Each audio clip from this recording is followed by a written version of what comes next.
it's a delight to have an opportunity to engage in conversation with Roger Mello because he's someone I consider to be not only a dear friend, but really someone who embodies everything I believe in what we should offer for children, which is the very best, both artistically, in story, and most of all, in the spirit of humanity that Roger embodies in all of his work. So, while it's hard to capsulize Roger in a few sentences or any of that, I think what I have said is that he himself is the treasure that we will be able to enjoy today. So, winner of multiple awards, but namely the Hans Christian Andersen Award from IBI, today we'll begin with a discussion of taking a look at what it is that he represents and what he does in the world. The important thing to remember about him in creating a sense of this theme is that he's someone who is both a traveler in the world, a person who lives within the world, and a person who creates within the world. And so when I think of him as a creator, I think of him as someone who is both a person who intakes from the world around him, but also equally gives back to the world who he is, not only as a Latin American, as a Brazilian producer of story and books for children, but of how he has integrated his many aspects of his world travels into the being of who he is. So, with that as a very brief look at his work, Harsha, would you like to say your greeting to the group first? And I want to thank so much, Julie, and the University of Wisconsin and Milwaukee.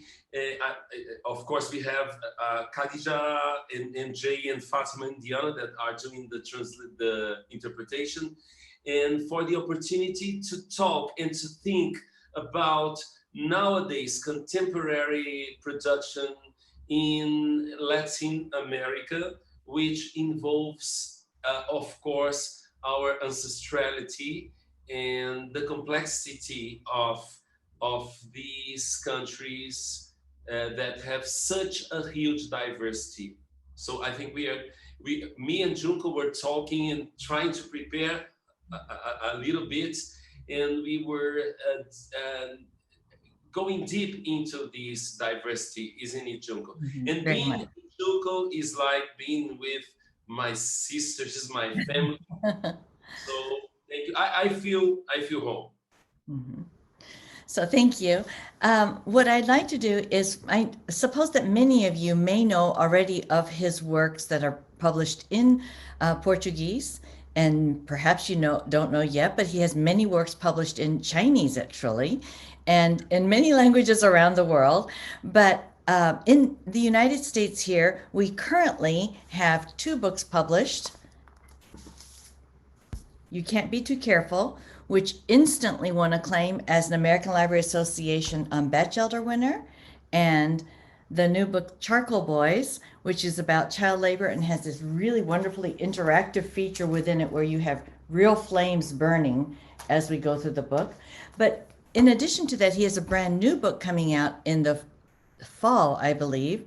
And so we can look forward to more and more of his books becoming available in English as well as in the original Portuguese language. But he would like to start his slideshow by showing you a peek at his very newest work that he's creating, which gives you a voice of who he is as a Brazilian, a Latin American, and then to start with a sense of how he grounds his travels within the world and within the world of book creating by his own childhood, his own sense of self as a Brazilian. Yes. Yes, this is the new book. It's a complex design, um, how they say, object, and it opens wide like the Amazon River. It's a book that opens that way, this and this, but it starts to recall the, let's say, horizontality of the river, a river that is made by also a river in the clouds and a river deep in the underground.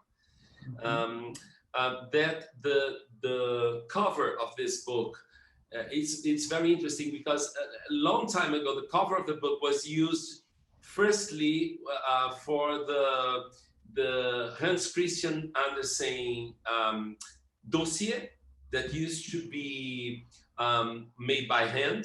It was a silk screen piece, and it took lots of people involved on doing this printing. And Mm-hmm. now we see in this page many monkeys and birds from Brazil, and fruits and fishes. The book is a book. This is the page that is not about people, but the other pages are a very human Amazon, because sometimes we forget that people live in the Amazon since who knows.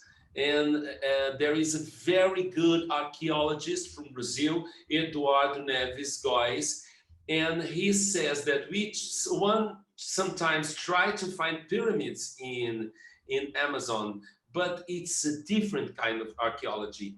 Those civilizations, very old civilizations, live there, even planting trees. And Amazon is not that, how do I say, natural, chaotic thing, but there were places where the land, the black ground, is made by people using very interesting technology of how do I say genetic modification. Mm-hmm. So they are very complex people, and this archaeology is an archaeology of abundance. So I think when I look at this artwork of yours that you have created for your new work, we started with this particular image because it it encapsulates both his sense of his love of animals, his sense of belonging to the world of the Amazon, the world of Brazil. And I think this one image singularly gives you a great balance of understanding who he is. In other words, there's vividness, there's energy that you find in the color, the design, and yet there's at the same time harmoniousness, a sense of balance. He has a great way of taking a look at that which is the blank so that it gives you space to enter, and that which is so engaging that you're mesmerized. So, in a sense, we started with this image so that we could talk about who he is as a creator, both from within, but also how he expresses going out.